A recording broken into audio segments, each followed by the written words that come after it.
And there's definitely other toppings that do not belong on pizza.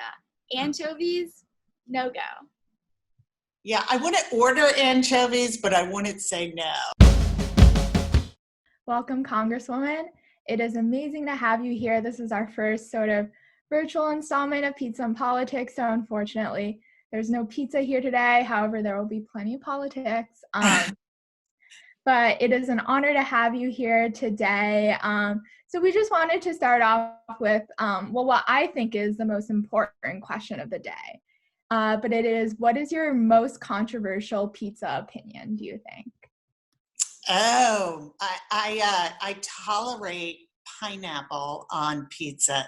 There really isn't any pizza that I won't eat. But that is definitely the most controversial in my household, where we have a lot of non-pineapple pizza advocates, and I can't really think of the topping I don't think belongs on pizza.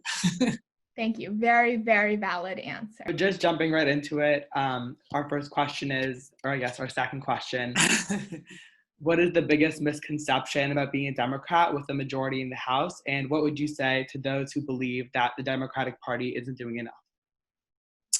So I think that you've hit on a common misperception, that because we have not been able to get almost 400 bills that we have passed through the Senate, there is a misperception that we are not working on an aggressive and progressive agenda for the American people.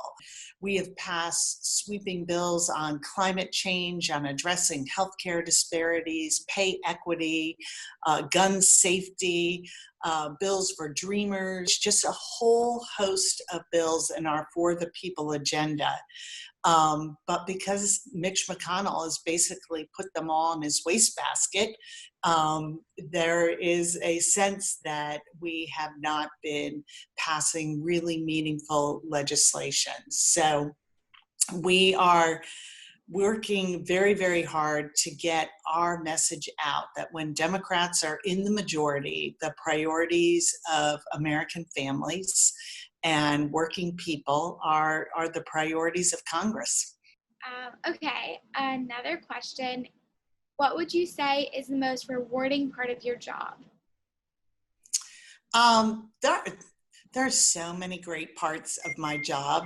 I think that when I was first sworn in, I was the most junior member of the minority party, and there are 435 members of the House of Representatives.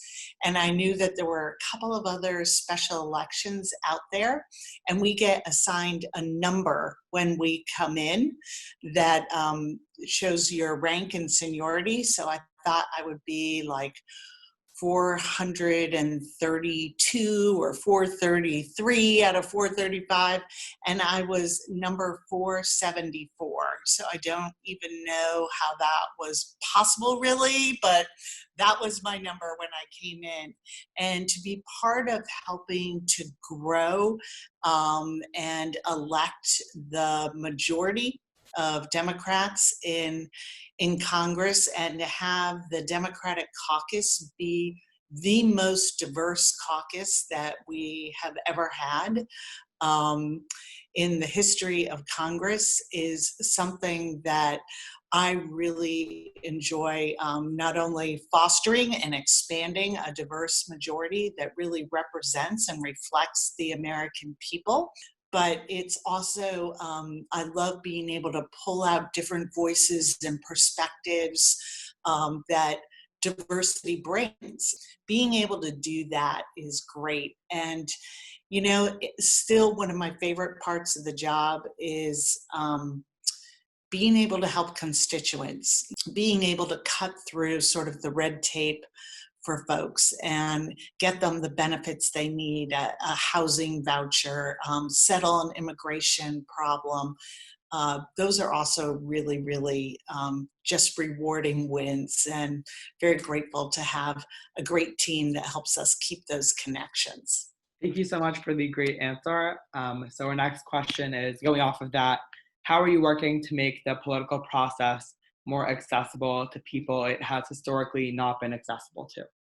Yeah, well, especially in the 2018 election cycle, I spent a lot of time traveling the country and recruiting and supporting candidates to run for House seats. We have to create a more diverse pipeline of candidates and ways to public service. And just this week in our caucus, we adopted new rules about diversity hiring and making sure that we are interviewing diverse candidates. We want, not only diversity in gender and in race and religion, but we want diversity that's socioeconomic and that people can come from all different backgrounds and come and bring those experiences and serve in Congress. And this week, with the rules that we put in place, that's also going to apply to our staff, because that's a great pipeline, not only to becoming a member of Congress. Many members worked on the Hill before they came in, but it's also the staff have such influence over policy and what they present to members of Congress about options, about recommendations, drafting policy. So that diversity can't just be with the members, but we really want a staff in Congress that reflects who we are as Americans. And so I'm excited that we have recognized that and that we're taking really concrete steps to make that happen.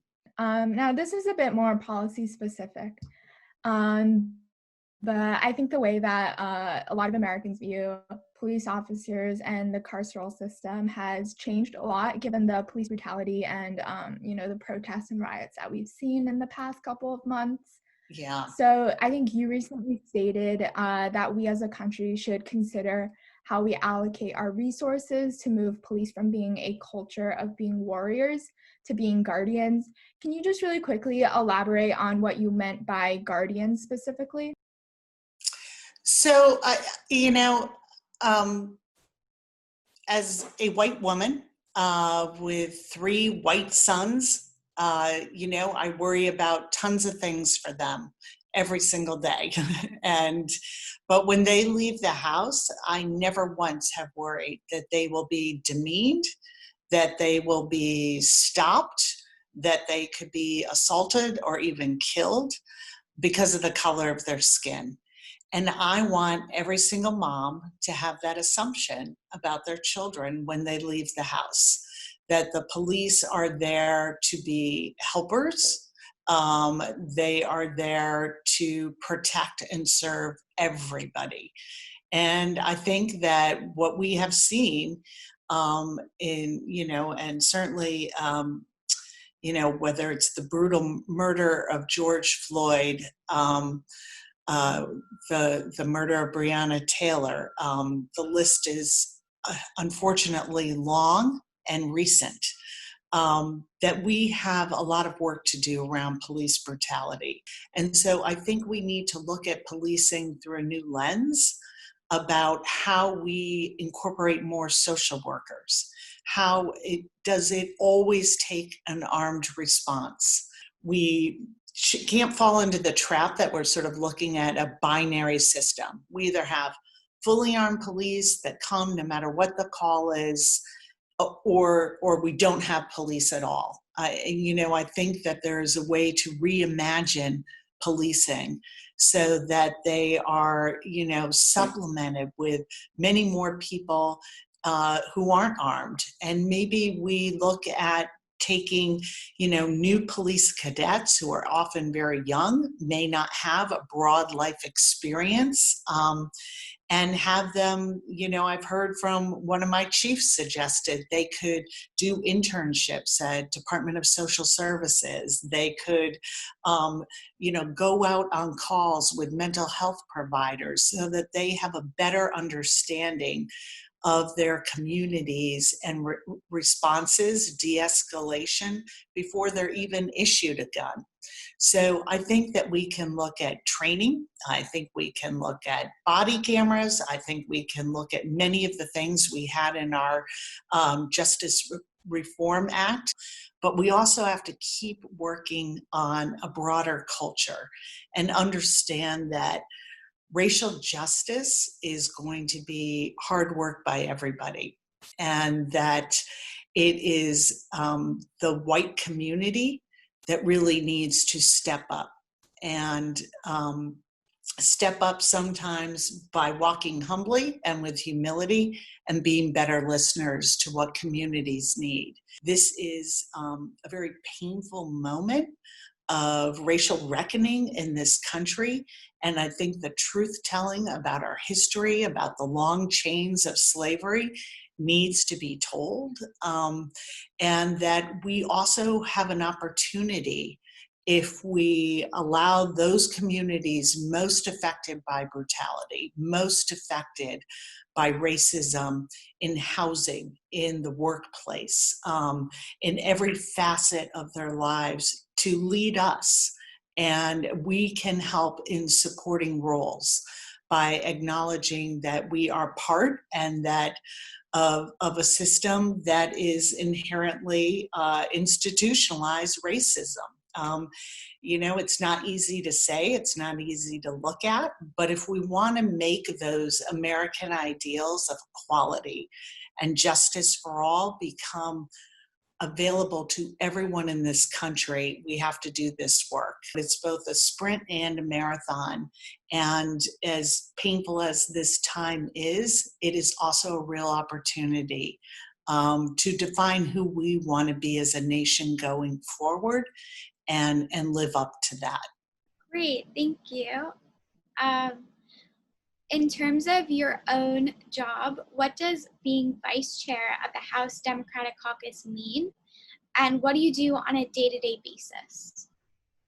Yeah, so the Democratic Caucus is all the Democrats in the House, and we meet at least once a week. And now since COVID, we usually meet, we were meeting 4 or 5 times a week, and now we're down to sort of 2 times a week.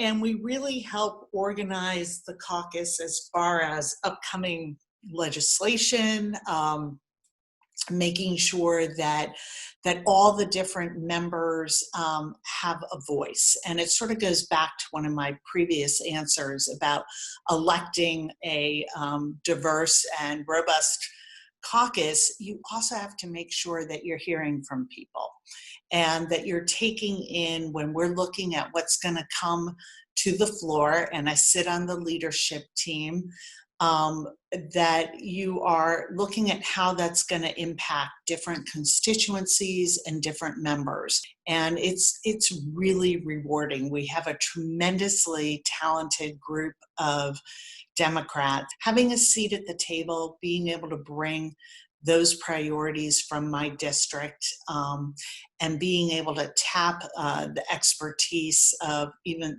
some of our most experienced and talented, but maybe, they don't have a lot of seniority in Congress yet, but making sure that their voices get heard as well has been a really great part of being vice chair of the caucus. Awesome. So we absolutely really appreciate you for, taking time out of your busy schedule to talk with us today. So why do you think that, students should take the time out of their schedules to familiarize themselves with how their government works? Oh my gosh. Well, thank you for that. And it's because this is all about your future and the decisions being made in Washington, who we send there, being made in state houses and local boards and city councils across Massachusetts really matter. Politics can be tough to listen to. Nobody wants to just listen to talking heads yelling at each other.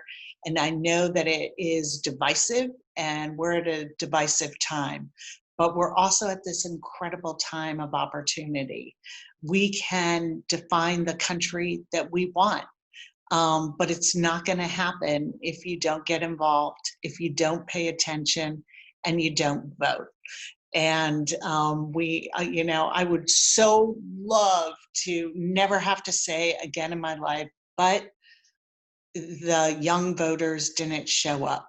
You know, I would just love it to say, like, young voters overwhelmingly demanded change and they showed up and voted for it. But whether it's housing, transportation, feeding those who are hungry, whatever the issue is, Congress has a role in it. And so I think that paying attention to politics can be painful sometimes, and we all get to a point where we want to tune it out, but we really can't afford to. So I am so grateful to you to having this series, and please stay involved. Think about, you know, running for office, think about working for a candidate that you believe in, because this fall is going to really be a defining moment and we need all of you to be part of it.